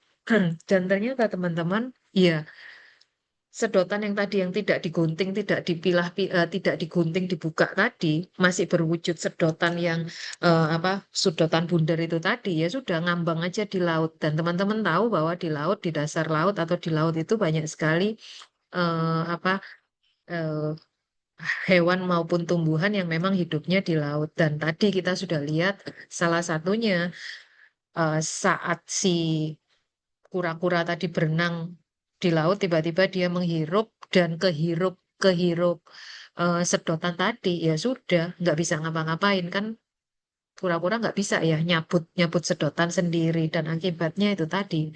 Kalau misalnya tadi tidak case ini tidak ditemukan atau tidak di kura-kura tadi tidak berjumpa dengan para aktivis lingkungan yang tadi mengambil sedotan yang dari hidungnya, mungkin kura-kura itu sudah tidak bertahan lama gitu ya. Akibatnya punah dan akibatnya mungkin 20 tahun lagi kita nggak pernah tahu yang wujud nama sebuah kura-kura itu mungkin hanya jadi cerita karena sudah punah dan punahnya itu bukan karena apa-apa, punahnya ya karena kita sembarangan membuang sedotan, karena kita sembarangan menggunakan sedotan. Kita lihat ya, dampak kecil ternyata bisa dampak kecil yang mungkin tidak bernilai. Halah sedotan aja loh. Kita minum, kita minta sedotan apa nyedot gitu ya, teh botol atau Fanta atau Sprite atau Coca-Cola atau minuman soda lainnya. Lalu kita nggak peduli ujungnya eh, apa flow dari setelah kita menggunakan sedotan bekas tadi kemana, ternyata salah satunya atau sebagian besar bermuara pada laut dan akibatnya kena dihirup oleh hewan-hewan tadi dan kemungkinan besar masih ada kura-kura lainnya yang mungkin bernasib sama yang tidak ditemukan atau tidak bisa tertolong, yang mungkin saat ini sedang parah dan mungkin beberapa tahun lagi dia akan punah, itu kita nggak pernah tahu. Makanya teman-teman, kalau kita lihat, apakah teman-teman menyadari bahwa mulai beberapa tahun terakhir sudah ada beberapa perusahaan yang saat teman-teman masuk untuk membeli minuman, entah itu di restoran atau di kafe, mereka tidak lagi menyediakan sedotan. Pernah tahu nggak? Halo?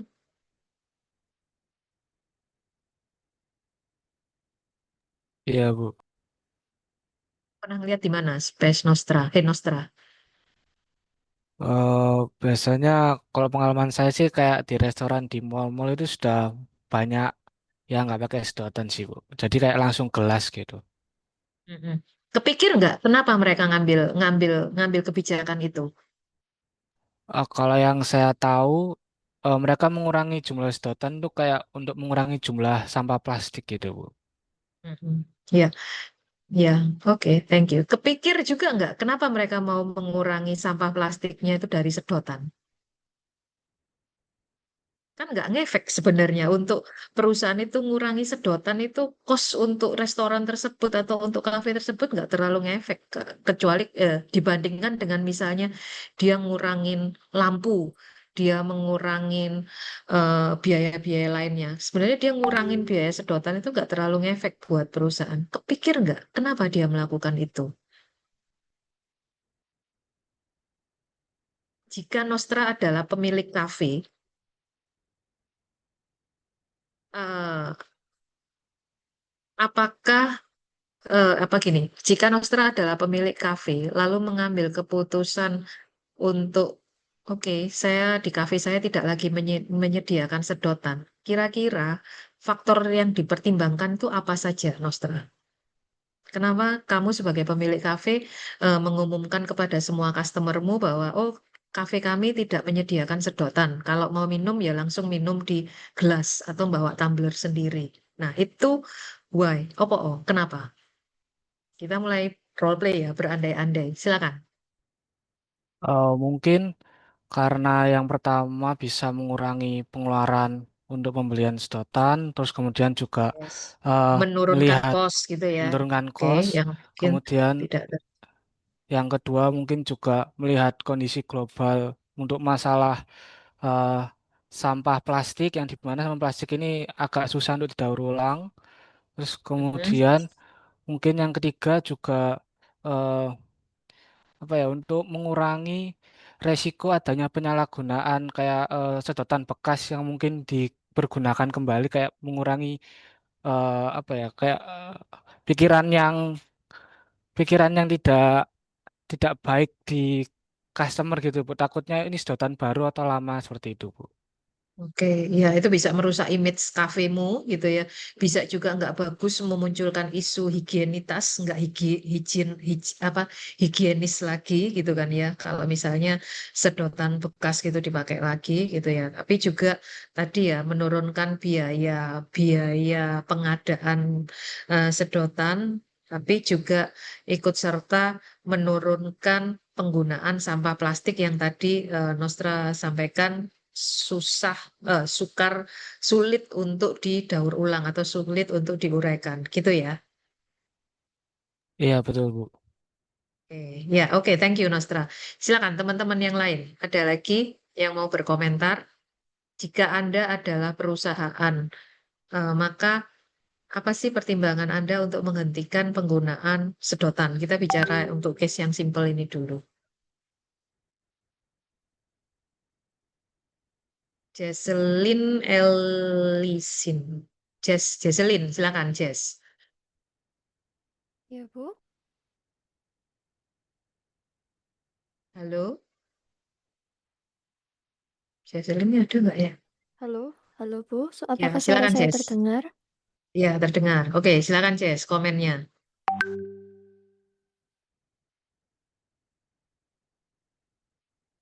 Jika kamu punya kafe, pertanyaan saya, jika Jesselyn adalah pemilik kafe, apakah dan sehari-harinya menggunakan sedotan, menyediakan sedotan untuk customer Anda, apakah Anda akan terus menggunakan sedotan plastik atau akan menghentikan penggunaan sedotan plastik dan berikan alasannya? Nah, itu pertanyaannya. Silakan Jess. Oke, kalau misalnya punya kafe, sebisa mungkin saya nggak akan menyediakan sedotan sih, Bu. Kenapa? Kan Karena habis bisa nonton klip itu. Kalau nggak nonton bisa klip langsung tadi, ya tetap diminum dari menyediakan. gelasnya, Bu. Untuk Mhm. bisa hematin kosnya juga. Mhm. Terus, apa lagi? Kalau untuk lingkungan Nggak juga takut biar nanti limbahnya kehilangan nggak customer. terlalu banyak.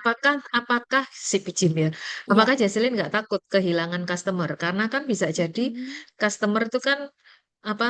Apalagi cewek-cewek ya gitu ya, sudah berdandan gitu. Kalau harus minum pakai gelas gini kan nanti bisa hilang semua lipstiknya dan lain sebagainya. Sehingga supaya minumnya tampak cantik, maka mereka butuh sedotan. Nah, ini dilema bisnis ya, kita bicara dilema bisnis. Ada tuntutan dari customer bahwa, waduh, gak enak iki kafe iki kok gak ono, nggak ada sedotannya gitu ya. Padahal kan Mm-mm. kita sebagai customer itu butuh sedotan karena ya itu tadi pertimbangan saya yang simple aja. Misalnya itu tadi, saya kalau minum misalnya, aduh harus pakai sedotan nih karena kalau nggak pakai sedotan nanti lipstick saya bisa hilang, bla bla bla. Misalnya seperti itu gitu ya. Nah, saat dirimu dia diperhadapkan pada komplain customer seperti itu, gimana antara tadi kita udah bicara kosnya sedotan itu nggak terlalu material, bisa dibilang mungkin Mm-mm. nggak terlalu material kalau dibandingkan dengan kemungkinan Anda akan kehilangan customer. ya kan? Bisa jadi Iya. si ciwi-ciwi itu tadi, cewek-cewek itu tadi nggak jadi lagi datang ke kafemu. Nggak usah kita kalau ngumpul-ngumpul nggak usah, kalau nugas nggak usah di kafe itu. Nggak main soalnya kafenya nggak nyediain sedotan. Nah, Anda kan jadi kehilangan potensial customer hanya karena Anda mau meniadakan sedotan. Nah, itu gimana, Jess? Kalau dari saya sendiri, Bu, mungkin saya akan Mm-mm. menyediakan sedotan Hmm? dengan yang jelas Oke. bahannya dengan bahan yang paling ramah lingkungan atau plastik yang bisa di-reuse gitu. Mm-mm. Jadi nggak Kenapa seperti semua itu? customer akan diberikan gitu. Jadi Oke. hanya kalau benar-benar butuh aja boleh ambil atau boleh minta, kami akan menyediakan. Kalau saya akan gitu, Oke. Bu. Misalnya sedotan yang terbuat dari Paper straw bisa. ya paper. Ya, kebanyakan sekarang kalau teman-teman lihat di kafe itu mereka menyediakan straw tapi straw yang bukan plastik ya, tapi straw Iya. yang paper ya. Mm-mm. Ya, itu. Oke, itu salah satu upaya untuk tadi ya menjembatani kehilangan potensial customer, kehilangan revenue dengan cost. Karena kalau teman-teman compare biaya straw yang plastik dengan straw yang paper untuk saat ini itu straw paper masih Lebih agak lebih mahal. mahal daripada strawnya plastik Iya. gitu ya. Tapi lagi-lagi kita lakukan cost and benefit analysis tadi ya. Oh, daripada kehilangan customer, saya menyediakan, tapi tadi nggak disediakan untuk semua, hanya kepada yang membutuhkan saja, Iya. gitu ya. Ya, ini sebenarnya salah satu penerapan ekoefisiensi juga ya teman-teman. Jadi saya nge-review lagi konsep ekoefisiensi yang teman-teman pernah pelajari di AM kemarin. Ekoefisiensi itu adalah bagaimana perusahaan melakukan cost efisiensi, tetapi juga bisa eco-friendly. Artinya upaya ramah lingkungannya itu jalan seiringan dengan upaya cost efisiensi. Dalam hal cost efisiensi, teman-teman nggak hanya melihat pada cost yang sifatnya bisa dihitung, tetapi juga ada hidden cost. Apa hidden cost-nya? Hidden cost-nya itu tadi, ngerusak lingkungan dan lain sebagainya. Meskipun jadi dalam hitung-hitungan, oke, paper straw mungkin sedikit lebih tinggi cost-nya ketimbang plastik straw. Tetapi kalau kita terus menggunakan plastik straw, bisa jadi kita merusak lingkungan. Dan itu nanti mungkin nggak saat ini, tapi di masa-masa yang akan datang, itu ada hidden cost yang sifatnya tadi ya, external failure, hidden cost, yang mungkin akan kita rasakan di tahun-tahun kemudian gitu ya, kena reputasi lah, kena apa sanksi lah atau apapun itu cost-nya akan lebih tinggi. Mungkin saat ini adalah ya sih kerasa sih paper straw itu lebih mahal ketimbang plastik straw. Tapi oke lah kalau saya hitung-hitungan hidden cost-nya, opportunity cost-nya masih masuk. Cost-nya tetap efisiensi, tapi upaya kepedulian terhadap isu sosial juga bisa jalan. Saya mengambil kebijakan atau perusahaan kami mengambil kebijakan untuk berganti dari plastik straw ke paper straw karena kami peduli pada lingkungan. Karena kami tidak mau menambah sampah plastik. Karena upaya kami atau komitmen kami dalam menurunkan, menjaga bumi dalam rangka menurunkan sampah plastik dalam bentuk dalam bentuk plastik straw itu tadi. Gitu ya teman-teman. Thank you Jesslyn. Oke. Ya, silakan ada lagi yang mau menambahkan atau berkomentar? Ya, ini ada komentar ya. Di ini sih Bu, mungkin untuk tidak kena sanksi dari pemerintah kayak beli ya, ini ya. Ini nanti kita pelajari di minggu kedua atau tiga gitu ya terkait eh kenapa sih kok apa kesadaran untuk peduli dengan isu sosial maupun isu lingkungan itu namanya kesadaran itu maunya itu inisiatif dari setiap individu atau inisiatif dari perusahaan bahwa perusahaan merasa bertanggung jawab untuk dia berlaku etis. Tapi ternyata tidak semua perusahaan itu mau sadar ataupun mau berlaku etis. Nah, untuk itu di beberapa negara berkembang, kebanyakan di negara berkembang, maka seolah-olah harus ada mandatory regulasi, seolah-olah harus ada turut campur tangan pemerintah yang mendorong perusahaan atau mendorong individu untuk peduli pada isu sosial maupun isu lingkungan. Nah, salah satu upayanya yaitu tadi apa sanksi dari pemerintah. Malah kalau kita lihat di Bali ya teman-teman itu sudah jauh-jauh lama beberapa tahun yang lalu itu mereka sudah sama sekali tidak ada apa kantong Untuk plastik kalian baca gitu di ya. Jawa Dan mungkin sampo baru 3 tahun atau 5 tahun belakang ya, tapi yang saya tahu Bali itu udah 10 tahun yang lalu sudah declare bahwa mereka tidak kompromi atau tidak mengenal plastik gitu ya, apa kresek kresek plastik dan lain sebagainya. Seperti yang dicontohkan oleh Alexander Oki ya, ya memang ada regulasi gitu ya. Jadi negara kita itu salah satu negara berkembang yang memang rata-rata upayanya itu untuk membangun kesadaran atau membangun ekoefisiensi itu tadi itu harus didorong dengan regulasi. Harus dikasih punishment dulu, harus dikasih sanksi dulu, baru kita tuh sadar. Kalau misalnya sampai hari ini tidak ada apa kewajiban untuk kalau membeli sesuatu dari toko gitu ya, dari minimarket itu kreseknya itu gratis, mungkin kita tetap terus akan aja nggak sadar-sadar bahwa oh ternyata sampah plastik itu berbahaya. So yes, thank you Alexander. Oke, memang ya itu salah satu upaya untuk menyadarkan umat manusia, untuk menyadarkan supaya kita itu sadar terkait isu sustainability tadi. Gitu. Thank you. Silakan yang lain.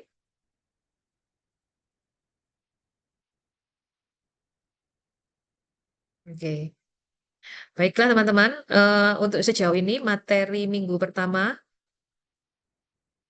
nantinya setiap minggunya akan seperti ini gitu ya. Jadi kita akan lebih banyak diskusi dari kejadian atau dari apapun yang kita lihat terkait isu sosial dan isu lingkungan tadi yang saya katakan bisa dari jurnal, bisa dari artikel, bisa dari studi kasus, bisa dari film, bisa jadi dari klip-klip, bisa jadi dari berita-berita terakhir yang ada gitu ya. Jadi eh, saya sih mulai menghimbau atau mendorong teman-teman untuk kalau membaca medsos ataupun membaca apapun itu tidak hanya membaca kisah-kisah populer, tapi juga kisah-kisah populer yang dikaitkan dengan isu sosial dan isu lingkungan. Gitu aja sih. Oke teman-teman, sejauh ini ada komentar atau pertanyaan untuk pertemuan hari pertama?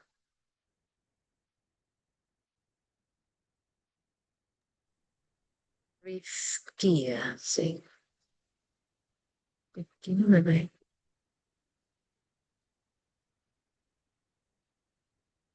Nggak ada. Jika tidak ada pertanyaan, maka teman-teman jangan lupa untuk presensi ya. Presensinya sudah dibuka dari tadi. Silakan untuk presensi dan saya lupa tadi Rifki Chandra. Budin, permisi Bu. Ya. Bu, saya Berliana. Ini kan Hmm. untuk ngambil mata kuliah asli ini kan saya baru input yang pas KRS kasus khusus. Nah, di My Ubaya saya itu belum ada. Jadinya, tapi saya tetap ngambil, udah email ke Bu Nada. Jadinya nih saya tetap Hmm. join, tapi saya belum ada kelompok, Bu. Tuh, kamu Jadinya di kelas ini. iya KPA, Bu. Oh, oke.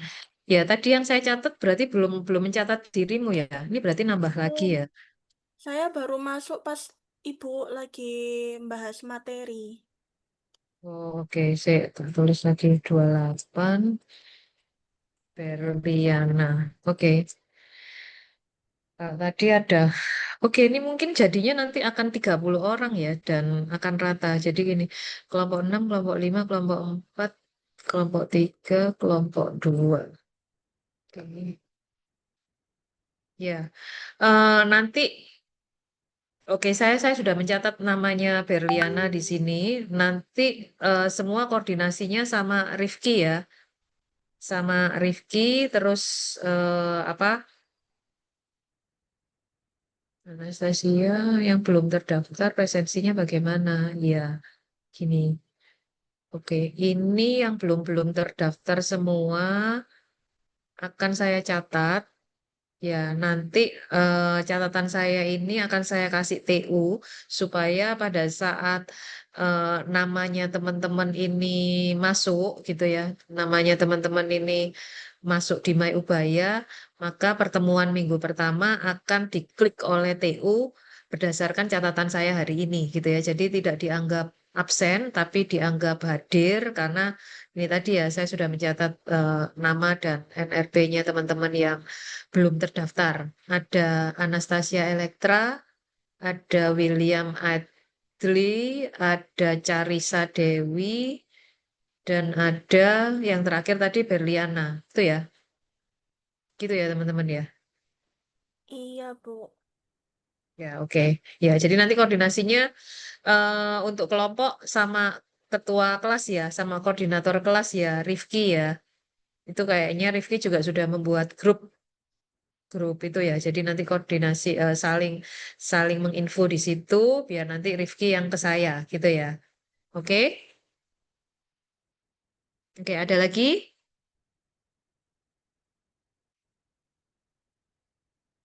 Oke. Baiklah teman-teman, jika tidak ada komentar atau tidak ada pertanyaan, saya rasa untuk pertemuan hari ini cukup. Terima kasih semuanya. Selamat sore. Rifki tinggal dulu ya, Rif. Iya, Bu. Ya. Makasih, Bu. Terima kasih, Ya, Bu. terima Kasih, kasih Bu. semuanya. Terima Ya, kasih, Bu. Terima kasih, Bu. yuk. Bu.